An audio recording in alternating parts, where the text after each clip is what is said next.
नमस्कार दोस्तों, आज हमारे साथ हैं अरुणभा गोस्वामी जी। अरुणभा गोस्वामी जी दिल्ली में पले बड़े हैं और दिल्ली में इनकी स्कूलिंग हुई है। दिल्ली से ही इन्होंने कॉलेज किया है, इंजीनियरिंग की इन्होंने दिल्ली कॉलेज ऑफ इंजीनियरिंग से।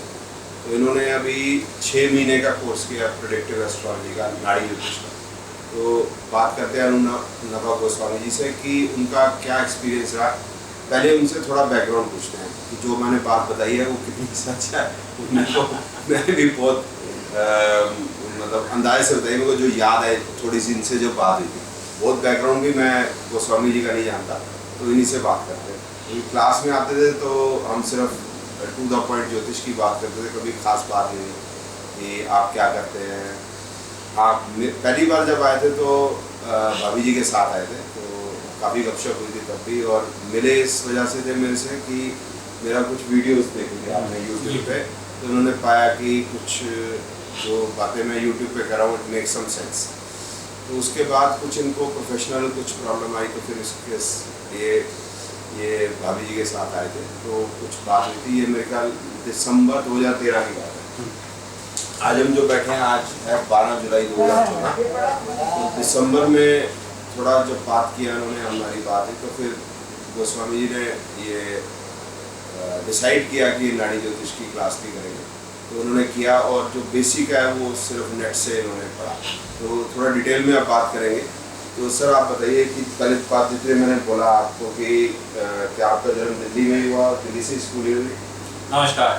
हाँ उमंग जी, आप जब बात बताई है सब एकदम सही है, तो मैं थोड़ा सा रिपीट कर देता हूँ। तो मेरी पैदाइशी दिल्ली में ही है, सरोजिनी नगर में। मेरे फादर गवर्नमेंट में थे, गवर्नमेंट जॉब में, डिपार्टमेंट ऑफ टेलीकॉम में थे थ्रू आउट।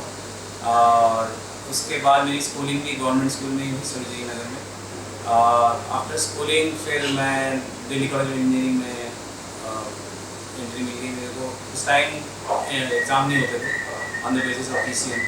तो दिल्ली में मेरी पोजीशन ऑलमोस्ट टॉप 20 में थी, तो इसलिए अच्छे मार्क्स के कारण मेरे को इंजीनियरिंग में इंटरेस्ट मिली, और मैकेनिकल में मेरे को इंटरेस्ट था, इसलिए मैं मैकेनिकल। ओके। और ये दिल्ली कॉलेज इंजीनियरिंग पुराना वाला कैंपस जो कश्मीर के, अब तो मूव हो गए, भवाना की तरफ। हाँ, भवाना की तरफ चला गया।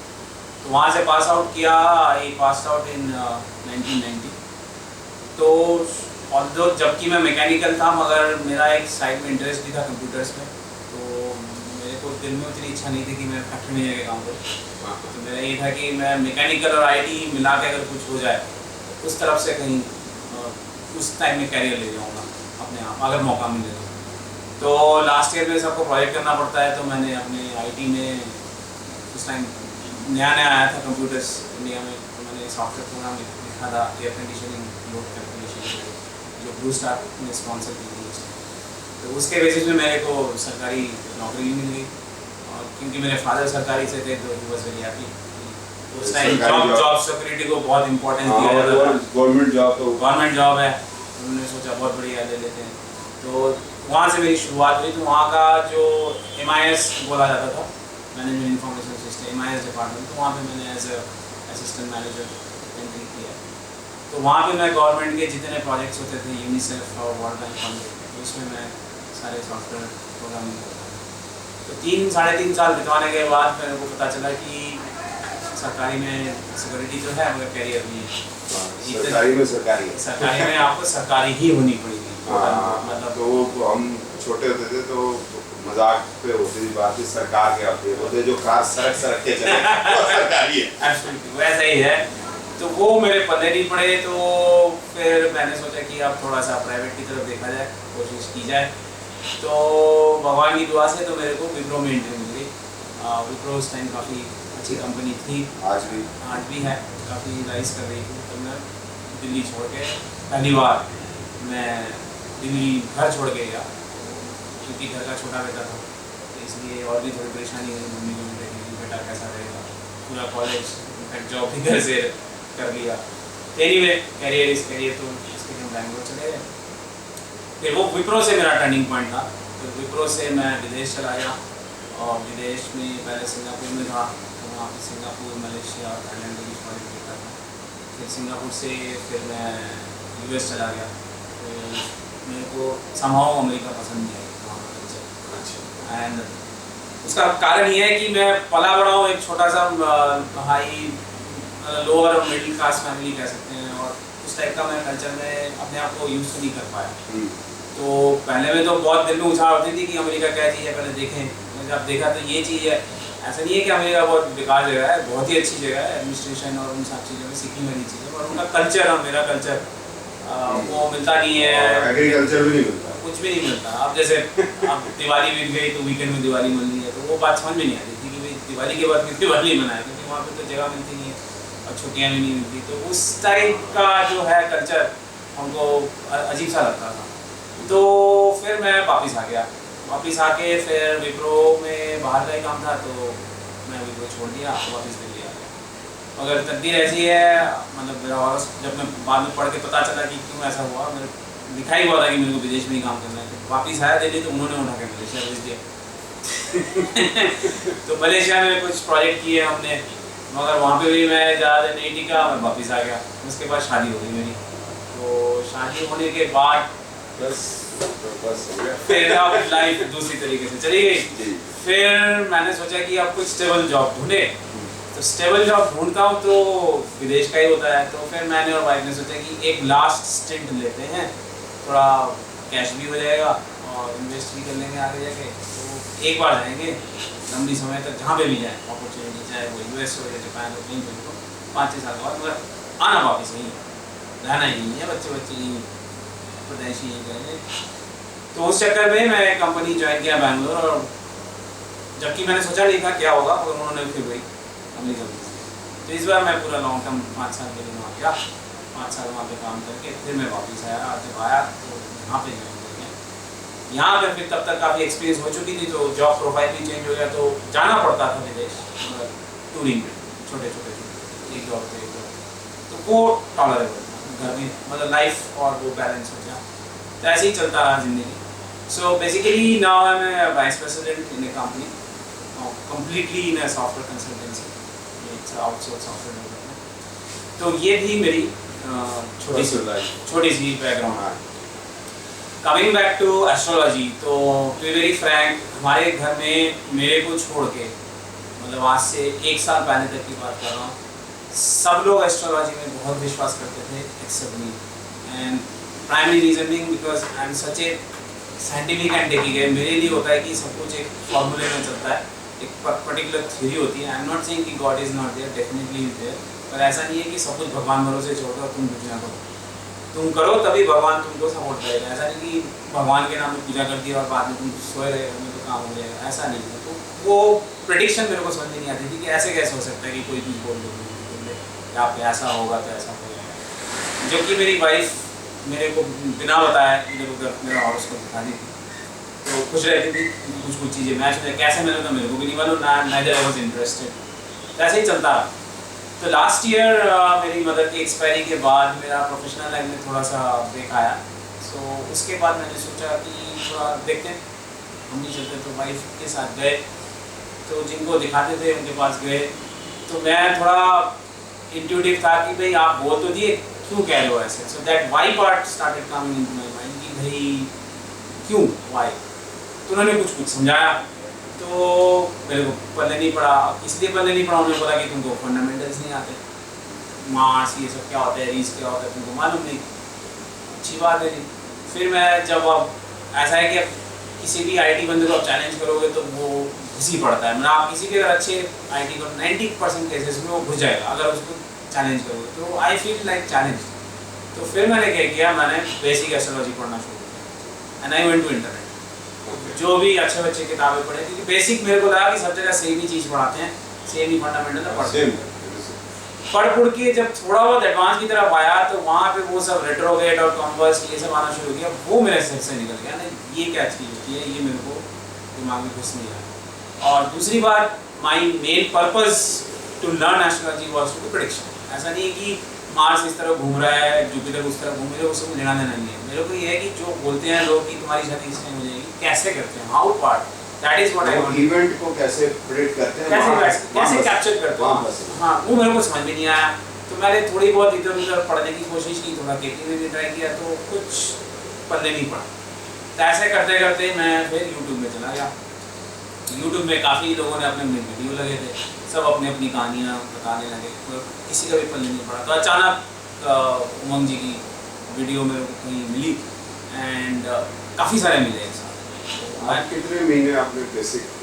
मेरे को 1 महीने में बेसिक हो गया था, मतलब इट वाज समवेयर अराउंड अक्टूबर से नवंबर के बीच में मेरा बेसिक हो गया। बेसिक में मतलब ये हो गया राशि क्या है? मेरे को राशि ज़ोडिएक सही समझ में आ गई, उसके हाउसेस समझ में, प्लैनेट समझ में आ गए, एस्पेक्ट्स और कंबस, ये सब कंबस रेट्रोग्रेड थोड़ा बहुत समझ में आ गए, मगर एस्पेक्ट का समझ में आ गया, ये और दशा वशा समझ में आ गया। अब उसके बाद बात आ गई कि प्रेडिक्शन कैसे करें, वहाँ फंसे। हाँ, अब मेरे को समझ में नहीं आया कि अब तो ये 9 है प्लैनेट्स और ये 12 हाउस है, अभी आपस में घूम रहे हैं। अब आप कैसे मेरे चार्ट देके कह देते हो कि भाई आपकी शादी इस टाइम होनी है, आपको जॉब, मैं समझ में नहीं आया कैसे करते हैं। अब आ गए हम कि मेरी वीडियो पे आ गए, अब क्या होगा? उसके बाद आपके इतने सारे वीडियो थे, मैंने सोचा कि कौन सा वीडियो लिया जाए। सो मैंने आपका पहले वाला वीडियो लिया, विच वॉज प्रोफेशनल। मैंने बोला यही लेता हूँ क्योंकि इसी में ही मैं अभी ढूंढ रहा हूँ अपने सोल्यूशन, देखता हूँ। तो आपका वीडियो 2 पार्ट में था, क्योंकि प्रोफेशन जनरली आपका 2 सेशन में होता है, पार्ट में काफ़ी लंबा सेशन होता है। तो दोनों मैंने डाउनलोड किए, 2.5 घंटे पढ़े मैंने। 5 घंटे। तो 5 घंटे पढ़ के थोड़ा बहुत समझ में आया, उस वीडियो को कम से कम 3 बार चलाया। चलाने के बाद मैंने पेपर में जो आपके मुद्दे वाली बात है वो मैंने नोट डाउन किया कि भाई ये 7, 8, 2, 7, 11, 2, 7, 6, 11, 6, 12, ये सब मैंने लिख लिए, सिर्फ प्रोफेशन। ये सब पोजीशंस होते हैं, अगर 6, 12 के साथ जाएगा तो ऐसा होगा, ये मैंने समझ करके नहीं किया। ये तो बात हो गई। अब मैंने बोला ये तो उन्होंने बोल दिया कि इससे जॉब लगती है, अब मैं जानना चाहता हूँ कब कहाँ से पता चले। फिर वापस आ गया, तो वो कहीं पे लिखा था कि आपका जो गोचर होता है, जिसको अंग्रेजी में ट्रांजिट कहते हैं, उससे पता चलता है। मेरे को समझिए ट्रांजिट क्या चीज़ होती है, फिर ट्रांजिट पढ़ा। लेकिन मैंने उस वीडियो में दशाभुक्ति अंदर तो बताई। हाँ, दशाभुक्ति में आपने बता दिया है कि इस टाइम जैसे दशाभुक्ति अंदर में जुपिटर का लंबा होगा 3 महीने का। हाँ, 3 से 6 महीने का होगा। तो मैंने सोचा कि मेरे को पर्टिकुलर बताना है कि विदिन 2 वीक्स 3 वीक्स में अगर मैं पर्टिकुलर करना चाहूँ तो कर सकता हूँ क्या। That's the question came to mind. तो पता चला इंटरनेट में कि हाँ कर सकते हो, तो कभी अपने अपने तरीके। फिर मैं वापस आया यूट्यूब में, मैंने ऐसे ही एक तुक्का सर्च मारा, उमंग तनेजा ट्रांजिट, मैंने देखा ट्रांजिट की भी वीडियोज़ हैं यहाँ पे, लगे पड़े उसे भी उतार लेते हैं। तो ट्रांजिट उतारा, आपका ट्रांजिट मेरे को समझने में ज़्यादा से ज़्यादा 15 मिनट हो गए, बस 15-20 मिनट लगेगा। इसमें 5 पॉइंट है, उस 5 पॉइंट को लगाओ, लग गया तो लग गया, नहीं तो नहीं। अब मैंने बोला कि अब मेरे को मालूम है प्रोफेशंस के लिए क्या हाउसेस हैं, ट्रांजिट जॉब होती है, वीडियो बंद करो, अपनी जन्मपत्री। अब जन्मपत्री तो सॉफ्टवेयर फ्री में मिलती है, तो मैंने यहाँ पे निकाला और पूरा चार्ट बनाया। तो अब मेरे ज़िंदगी में जितने भी कैरियर चेंजेस थे 7-8 सबके मैंने इंटरव्यू डेट से लेके ऑफर लेटर डेट से लेके ज्वाइनिंग डेट तक मैंने स्प्रेडशीट में डेट बनाई। और उस डेट में मैंने देखा कि मेरे क्या क्या दशा चल रही थी और ट्रांजिट का क्या पोजिशन था। और फिर मैंने आपकी वीडियो उसके बाद मैंने देखा उसमें से ऑलमोस्ट 99% मैच कर गया।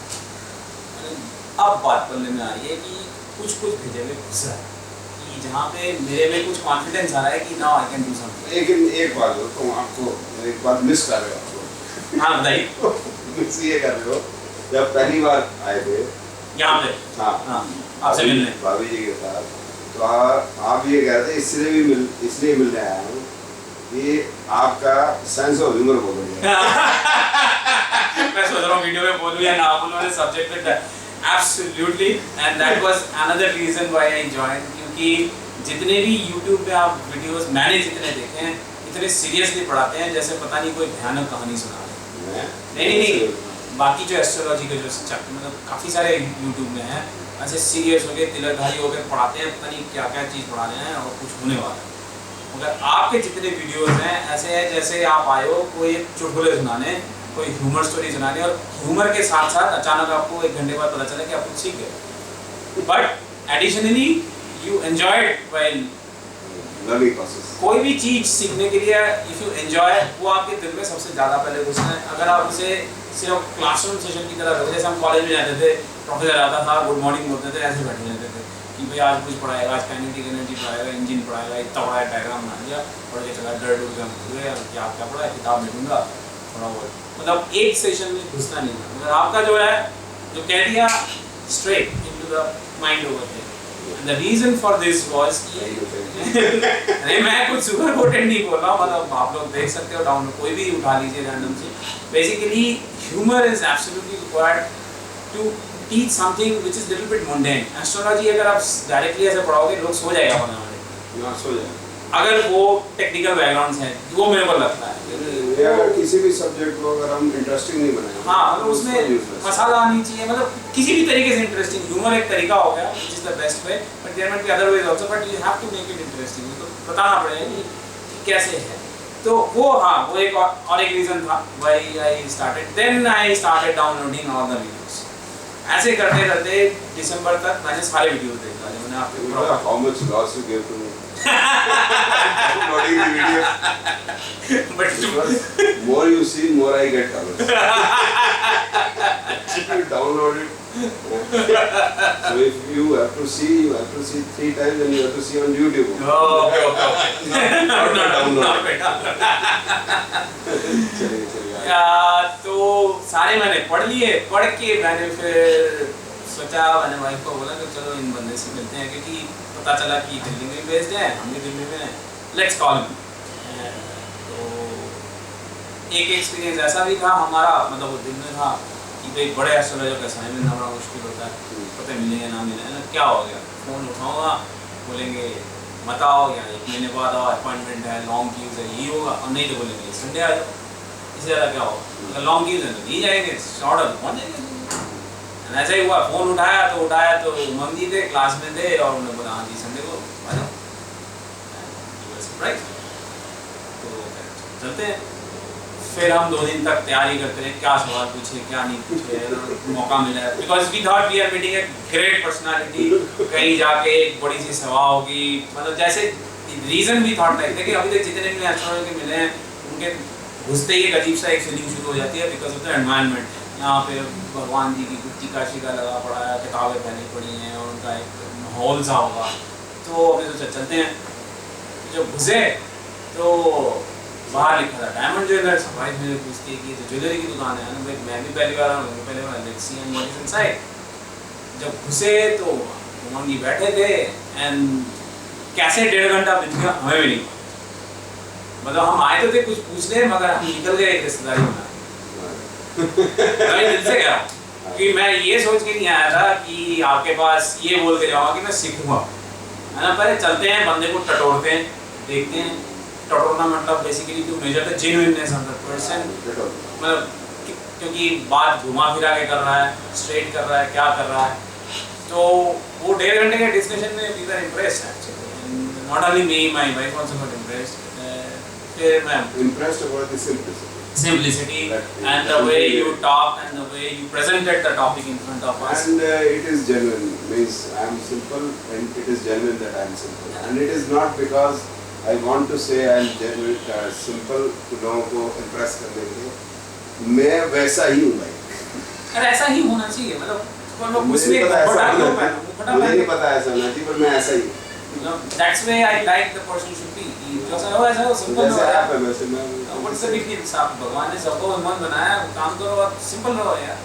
That's way. और वैसे मैं जो बात भी कर रहे थे जब आए हुए थे, तो मैं बात कर रहा था कि आपकी क्लास में एक को नहीं जी, आप दोनों जो है your man of extraordinary intelligence, जो मेरा है, आई एम योर टीचर, ये मैं बता सकता हूँ, आप नहीं बता सकते। Absolutely. ठीक है ना। तो you are man of extraordinary intelligence, वो मतलब बात को बहुत डेप्थ तक ले गया। आपका भी यही आदत है कि डेप्थ कर रहे। बाकी और भी क्लास में स्टूडेंट्स हैं, वो इंडियन बंगाली का थे हुआ ठीक है ना, वो बहुत सोबर, वो लेडी थी, क्या नाम है उसका, जो हॉस्पिटल में काम करती थी। हाँ ये नाम देखो, वो भी नाम भूल गया ना, उसका याद भी था। एक वो वो सब भी थे, बट आप दोनों बहुत ज़्यादा मतलब चीज़ को पकड़ रहे थे, ऐसा जैसे ना फेस के एक्सप्रेशन से, बॉडी लैंग्वेज से, फ्लेक्सेस और टाइप ऑफ क्वेश्चन आज से पता चलता है। क्वेश्चन तो आप मैं बहुत ही कम पूछता था। नहीं इवन पुनीत जी भी बहुत नेवर आस्क। तो आप लोगों जो मतलब पढ़ा, उसके बाद जो आपने उसके बाद काम किया, तो बीच में एक बार जब डिस्कशन हुई थी क्लास में, तो एक दो it was really a surprise, मतलब आप लोग पीछे बैठ के इतना काम कर रहे थे यहाँ से जाके, वो काफ़ी सेटिस्फाइंग था मेरे को। होमवर्क भी हाँ, वेरी मच सेटिस्फाइंग कि ये सेटिस्फेक्शन आती है आप लोगों की फीडबैक से कि जो थ्योरी यहाँ चल रही है उसमें क्या सक्सेस है। ये इसलिए नहीं है कि मैं क्या पढ़ा रहा हूँ, ये लाइफ का मेरा एक ऑब्जेक्टिव का ये है कि आई स्टार्टेड लर्निंग इन 1994, अगर एग्जैक्टली ले फॉर्मली तो 94, इनफॉर्मली ले तो 93। हम बुक्स लेके आ जाते थे तो बुक्स को पढ़ते रहते थे, तो उसके बाद उसमें कुछ ना चीज़ें बैठती नहीं थी। जैसे आपको भी परेशानी हुई कि एक महीने में आपने पढ़ लिया, उसके बाद वो प्रेडिक्शन पार्ट नहीं बैठता, तो हमने वो प्रेडिक्शन पार्ट के लिए स्कूल ज्वाइन किया, 1 साल ज्वाइन किया, प्रेडिक्शन पॉइंट फिर भी वो समझ में नहीं आया। वो फिर क्या धीरे धीरे करके मैंने आपको डिटेल में बताया था, इसमें डिटेल में नहीं जाते, तो लूथरा जी के पास पहुँचे, लूथरा जी ने वो हमको पढ़ाया, समझा, तो हमें समझ में आ गया कि ये सिस्टम कैसे आपके लिए थोड़ा इजी है, हमारे लिए भी इजी हो गया। आप सॉफ्टवेयर अवेलेबल हो, उस समय पे हमें सब कुछ हाथ से मैनुअल करना तो बहुत नहीं करना पड़ता था, ना एक हॉरोस्कोप देखनी है तो पूरा दिन लग जाता, क्योंकि उसको मैथमेटिकली पहले बनाना, उसकी दशा निकालनी, कॉम्बिनेशंस निकालने, फिर उसको मैच करना, सब कुछ हाथ से कैलकुलेट करके, ठीक है। तो वो टाइम पीरियड लंबा लग जाता, लेकिन ठीक है फिर भी करते थे। तो जब उसको हमने सीख लिया, तो जो सीखने का ऑब्जेक्टिव ये था कि ये जानने के लिए कि भी इस जो सब्जेक्ट है इसमें कुछ सच्चाई है या सब झूठ है। ये लोग पूजा या बताते हैं या कोई उपाय वगैरह बताते हैं, तो ये मिसगाइड कर रहे हैं या गाइड कर रहे हैं। जब इनके पास जाते हैं तो ये प्रेडिक्शन कोई नहीं था, पता नहीं आपका क्या एक्सपीरियंस है, वो यही बोलेगा ये कर लो, चिड़ियों को ये डाल दो, प्राणी को, लेकिन प्रेडिक्शन नहीं देगा। तो जब ये पा लिया कि यहाँ सिस्टम है कोई ना कोई ज्योतिष में और उसमें रिजल्ट आता है, बस मैंने वो करके 95-96 में छोड़ दिया। तो 96 तक मतलब किया उसको, टीवी पे प्रोग्राम्स भी दिए, और 10 जनवरी 1997 को ये बंद किया और 5 सितंबर 98 से पढ़ाना शुरू किया। इस पौने 2 साल में ज्योतिष की ना तो किताब को हाथ लगाया, ना प्रेडिक्शन के लिए कुछ नहीं। Although I purchased a software in 95, computer मेरे पास तब था, मेरे पास 50,000 का सॉफ्टवेयर भी दिया था सवाल से, तो उसके बाद वो बल्कि डम भी पड़ा था, उसको हमने कभी यूज़ नहीं किया। मैं बेयरली कभी एक आध वीडियो निकालने के बाद लगा, उसको यूज़ ही नहीं किया। और 98 से एकदम पढ़ाना शुरू कर दिया। तो वो पढ़ाने का एक ऑब्जेक्टिव लेके चला, तो वो बताने लगा। वो ऑब्जेक्टिव ये था कि जो लोग इसको सीखना चाहते हैं उनको ये जाए बात कि ये है असली। एक दूसरा, जो लोग आ रहे हैं उनको हम सही रास्ता दिखाएं कि डराने वाली बात ना हो कि 60-70 आ गई, तेरा राहु आ गया, तेरा शनि आ गया और ये हो गया ऐसे। तो ये 2 ऑब्जेक्टिव है। तो जब आप काम करके आते हैं तो मेरा ऑब्जेक्टिव पूरा होता है। You understand? It is not that you pay and you what I give you lecture and you go and matter is finish. उसमें एक सेटिस्फेक्शन आती है। जैसे पुनीत जी ने किया, पुनीत जी उस दिन बोल रहे थे 51 आवर्स कोर्स होगी, उसमें 1 आवर्स को समझ नहीं आई, तो उनका तो क्या परसेंटेज सक्सेस बहुत ज़्यादा, उनका इंटेलिजेंस लेवल बहुत हाई है, हमारा उतना नहीं है। तो ऐसे ही आपने को किया तो 1-2 आवर्स को थोड़ी सी समझ नहीं आई या परेशानी नहीं सुन। तो ये सब्जेक्ट को स्ट्रीमलाइन तरीके से पढ़ाना और उसका मेथड होना, ये अवेलेबल नहीं है कहीं। बड़ी अजीब सी बात। वो जो अपनी बुक भी 98 में हमने निकाली, that is the only book accurate predictive methodology, जिसके अंदर ये है कि जो इवेंट्स ऑफ लाइफ है उसके फॉर्मूले सीधा बाकी कोई बुक अवेलेबल नहीं है। ये बड़ी अजीब सी बात है, ठीक है। तो वो बड़ा सेटिस्फाइड है जब आप काम करते हैं। तो आई वाज सरप्राइज जब आपने किया, तो आपने बताया कि मैंने इतने आवर्स को देखे हुए हैं और उनको सबको मैंने मैच किया और उसको चेक किया कैसे चलता है। अच्छा, और साथ में थोड़ा सा एक चीज़ पूछना चाहूँगा कि बिफोर कमिंग हियर कि कुछ जैसे एस्ट्रोलॉजर्स के पास आते हैं तो आपको मतलब क्या आपका एक्सपीरियंस है? जैसे मेरा ज्योतिष में पढ़ने से पहले एक्सपीरियंस था कि जिनके पास भी मैं जाता था वो प्रेडिक्शन नहीं देते थे, वो उपाय देते थे। मेरे केस में ऐसा नहीं था, 50-50 केस है। फिर भी कुछ केसेस में डेफिनेटली यस उन्होंने उपाय दिए, जैसे पानी में बताशा फेंको ये सब, हाँ कबूतर को उठाना फेंको। कुछ केसेस में उन्होंने प्रेडिक्शन भी किया, बट या it was 100% fail in my case. But उन्हीं एस्ट्रोलॉजर का बाकी केसेस में उनका काम चल रहा है, मेरे केसेस में नहीं चला। And that was also made me more inquisitive कि ऐसा क्यों है, क्या पाऊंगा है कि भाई क्यों नहीं मैच हो रहा, कहाँ गड़बड़ है, इधर उनका मेथड गड़बड़ है, क्या है। तो वही मैं इसलिए और मैंने पढ़ने की कोशिश की, जानने की कोशिश की, तभी कंफ्यूज हो गया कि उस जिस तरीके से वो करते हैं, how they do it God knows, it is so complex. उस तरीके से प्रेडिक्शन करना भी इट्स अ बिग स्टाफ, क्योंकि उसके लिए आपको इतना इतना इतना नॉलेज होना पड़ेगा। आई डाउट कि कोई किसी का इतना। कौन सा सिस्टम? मैं Parashari system, simple Parashari system. उसमें क्या समस्या? जैसे वो कहते हैं कि अगर राहु इस घर में चला गया और केतु यहाँ पे है और इस दशा में ऐसे दिखेगा, तो तब आपका, अगर राहु आपका 10वें घर में है तो आपका वर्क स्टेटस का दिखाई होगा, उसी की दशा में होगा, तो वो अगर उस टाइम उसको कोई देख रहा एस्पेक्ट होगा। मगर there are n numbers of such combinations which is documented not in one place। कुछ यहाँ डॉक्यूमेंटेड है, कुछ यहाँ है, कुछ यहाँ है, तो कहीं लग जाता है, कहीं लगता है। ये मेरा एक्सपीरियंस था।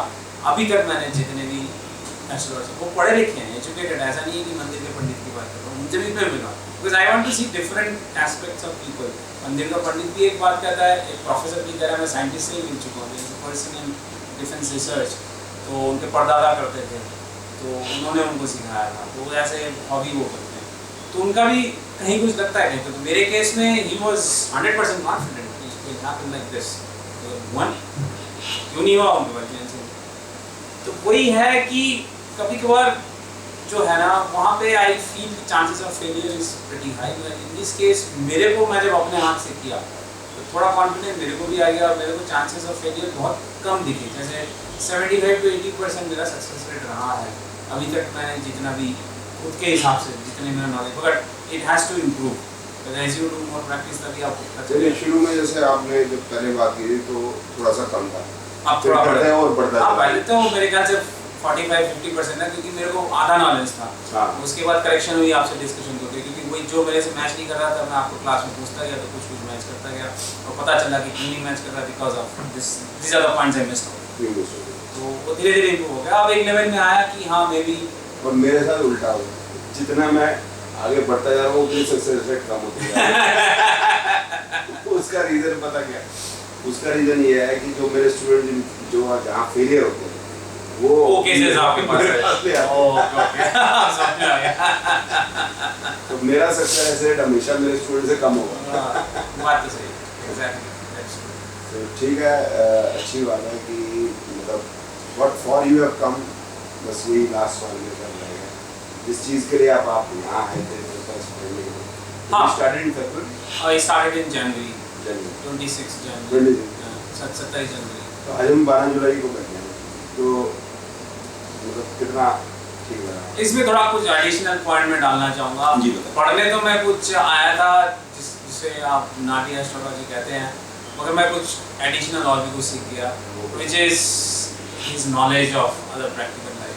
उनका जो ज्ञान है, मतलब स्टार्टिंग फ्रॉम गीतास, मतलब जैसे जैसे आप इंस्टेंसेस क्लासेस में शेयर करते थे, और बाकी जैसे आप जैसे ह्यूमर में कहते थे, जैसे ये पैसा जो है उल्लू की सवारी, but that was a humorous statement, but basically it is a right.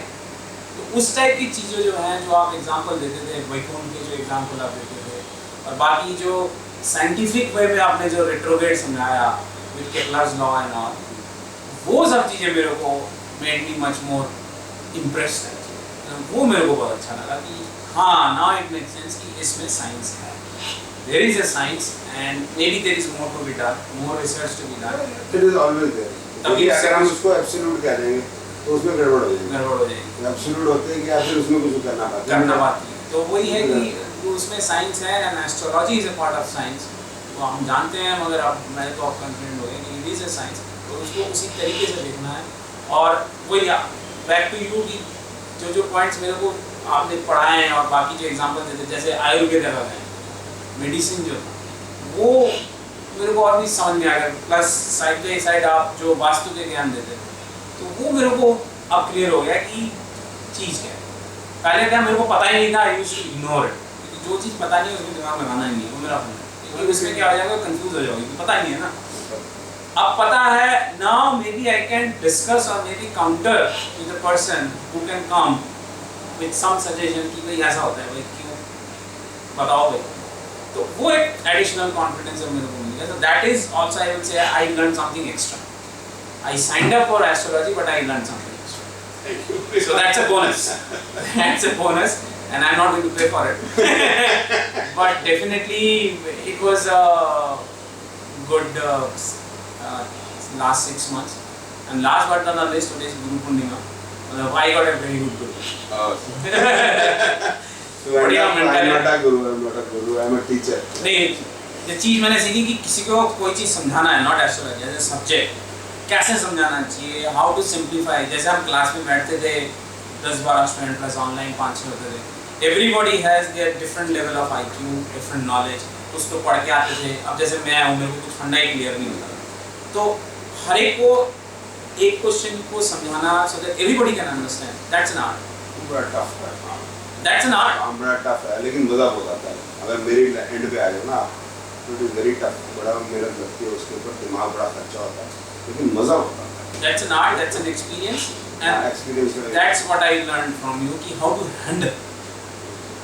जैसे हम भी प्रोफेशनल लाइफ में प्रेजेंटेशन देते हैं, अब चले गए, कोई कस्टमर आ गया, कस्टमर जब बैठते हैं तो उसके ग्रुप में 5-6 होंगे, एक भोंचूजा होगा, एक बड़ा होगा स्मार्ट, अब सब अपने अपने सवाल पूछेंगे, but I have to give same kind of facial expression कि हाँ तेरा क्वेश्चन भी इंटेलिजेंट है, तेरा क्वेश्चन भी है, मगर सबको समझाना है कैसे, that's what I learn. Okay, तो कुछ सीखा? हाँ, सिंपलीफाई कैसे करते हैं, उसके पैसे तो लेने पड़ेंगे। दैट्स व्हाट आई से, मैं वो तो पहले वाले के थे, ये वाले मतलब दैट्स एन आर्ट कि how can you simplify a question and make everybody understood so that everybody is happy. वो मेरे को बहुत अच्छा लगा, क्योंकि एक एनवायरनमेंट जिसमें हम बैठे हैं, वो एनवायरनमेंट सभी के लिए बहुत वेलकमिंग होना चाहिए, कंड्यूसिव होनी चाहिए, कंड्यूसिव होनी चाहिए। अगर वो नहीं है तो वो आदमी एक हफ्ते के बाद आने के लिए उसको प्रेशर होगा, और मेरी एक क्लास आने के बाद दूसरे क्लास के लिए आदमी को तड़पना चाहिए। हाँ, दैट्स व्हाट आई, आपने मेरी मुंह की बात छीनी, दैट इज कि भाई दिल में, पेट में गड़बड़ सी होनी चाहिए कि भाई आज क्या पढ़ा दिया पता नहीं, हाँ, तो कुछ जरा मिस ना हो जाए।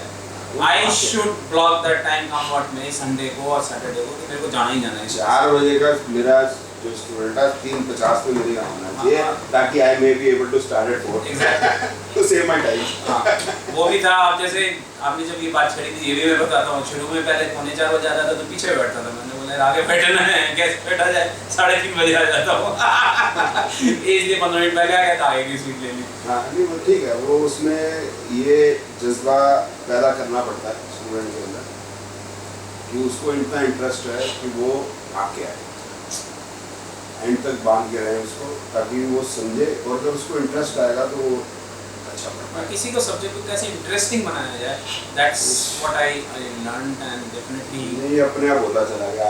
मैं वो तो कम्स थ्रू एक्सपीरियंस है, वो अपने आप होता चला गया। मैं भी कोई बहुत ज़्यादा पढ़ा लिखा आदमी नहीं हूँ वो तो ठीक है, मगर ये जो आर्ट जो है ये सबसे सीखना पड़ता है, लाइफ में स्किल ऑफ लर्निंग। तो ठीक है, वेरी गुड। तो एक और चीज़ सेटिस्फाइंग है आपको पढ़ाने के बाद कि ये सब्जेक्ट उन लोगों के पास जा रहा है, आपके पास, भैया साहब के पास और लोगों के पास, जो पढ़े लिखे लोग हैं, समाज के पढ़े लिखे सामाजिक क्षेत्र से आते हैं। और जब आप लोगों के पास कोई आदमी आएगा तो उसको एक सही गाइडेंस मिलेगी, और आप अगर उसको बात करेंगे कि ज्योतिष है क्या, किसी से भी बात अगर आपकी होगी तो आप उसको सही गाइडेंस देंगे और सही पिक्चर साथ में रखेंगे। ये जो ऑब्जेक्टिव मेरा भी है, ये मेरा भी पूरा होता है, तो इसलिए वो बाकी पैसे मैं नहीं दूंगा। नहीं तो वो उधार रहा ठीक है, तो वो आलम गया हुआ, तो आलम को बुला लेता हूँ, हो जाए, वो तो खाना खा रहा है, तो मेरे को उठा के फिर शायद बंद नहीं, मैं ठीक साइन वाला बटन है, तो उसका वो रोज़ा है ना, वो अच्छा आज उसका रमजान चल तो लेके नहीं यहाँ से ना इसको आगे लेकर अच्छा